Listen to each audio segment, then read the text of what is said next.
चला महत्त्वाच्या बातमीने सुरुवात करूयात। बातमी आहे उपनगरातनं। डोंबिवली एमआयडीसी फेज 2 मधील इंडो अमाइन्स या कंपनीला भीषण आग लागली। कंपनीत आग कशी लागली याचा व्हिडिओ आता न्यूज 18 लोकमतच्या हाती आलेला आहे आणि त्याची दृश्य आपण बघणार आहोत। ही आग नेमकी कशी लागली, कारण गेल्याच काही कालावधीत म्हणजे 3 आठवड्यापूर्वी साधारण जर आपण लक्षात घेतलं तर डोंबिवलीतल्या अमुदान कंपनीमध्ये जबरदस्त स्फोट झाला होता आणि त्यानंतर सलग आपण पाहतोय की या महिन्यातली ही दुसरी घटना। केमिकलचे ड्रम त्या ठिकाणी ठेवण्यात आलेले होते आणि इथे अचानक भडका उडाला आणि ही आग पसरत गेली। आपण बघतोय केमिकलने भरलेले सगळे ड्रम आहेत। ज्वलनशील असं हे केमिकल आहे। वारंवार डोंबिवली एमआयडीसी फेज 2 मध्ये असणाऱ्या केमिकल कंपन्यांचे गोडाऊन किंवा त्या कंपन्यांसंदर्भात चर्चा होते जेव्हापासून अमुदान कंपनीमध्ये एक भयानक असा स्फोट झाला, ज्यामध्ये आपण पाहिलं मनुष्यहानी देखील झाली आणि ज्याची आग विझवता साधारण 2 दिवस लागलेले होते।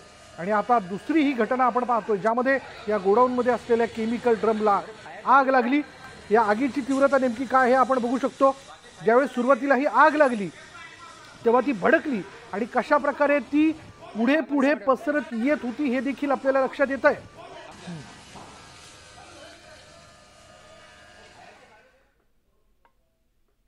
डोंबिवलीमधील केमिकल कंपनीला लागलेल्या आगीमुळे कंपनीजवळील पार्किंगमध्ये असलेली वाहनं आगीत जळून खाक झालेली। आगीचे लोळ मोठ्या प्रमाणामध्ये होते, त्यामुळे वाहनं अक्षरशः जळून खाक झाली आहेत। इथून आढावा घेतलाय आमचे प्रतिनिधी प्रमोद पाटील यांनी। आपण बघत आहे सकाळच्या क्षेत्रामध्ये या डोंबिवलीतील केमिकल कंपनीला भीषण आग लागली आणि त्या आगीचे जे लोळ होते ते इतके प्रचंड मोठ्या प्रमाणामध्ये होती। बाजूला पार्किंग मध्ये असलेल्या गाड्या आहेत। आपण बघत आहोत ही शाळेची मिनी बस दिसते, जी मुलांना घेऊन जाणारी दिसते। पूर्णपणे ही जी बस आहे ही भस्मसात झालेली आहे। एक पार्ट शिल्लक राहिलेला नाही।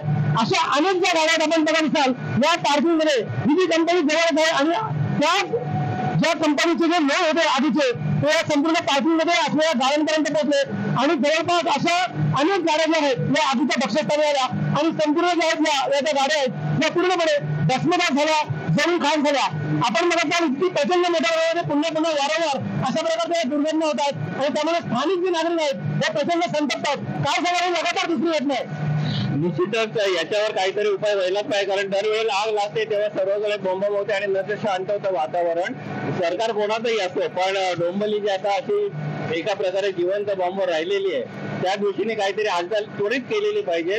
आणि मी आशा करतो की हे जे नवीन सरकार आता आहे आपल्या महाराष्ट्रामध्ये शिंदे साहेबांचं, ते त्वरित यावर काहीतरी निर्णय घेऊन या सर्व कंपन्या लगेच हलवतील, त्यामुळे स्थानिकांना त्याचा फायदा होईल। तर संतप्त प्रतिक्रिया या ज्या कंपन्या आहेत प्रशासनानं तात्काळ याच्यावर दखल घेऊन या संपूर्ण एमआयडीसीला कुठे दुसरीकडे हलवण्याची मागणी ही सतत वारंवार होते, मात्र प्रशासन याच्यावर कोणताही निर्णय घेताना दिसत नाहीये। त्यामुळे आता तरी सरकारने याकडे लक्ष देणं गरजेचं आहे, अशा प्रकारच्या प्रतिक्रिया नागरिकांच्या आहेत। प्रमुख डोंबिवली।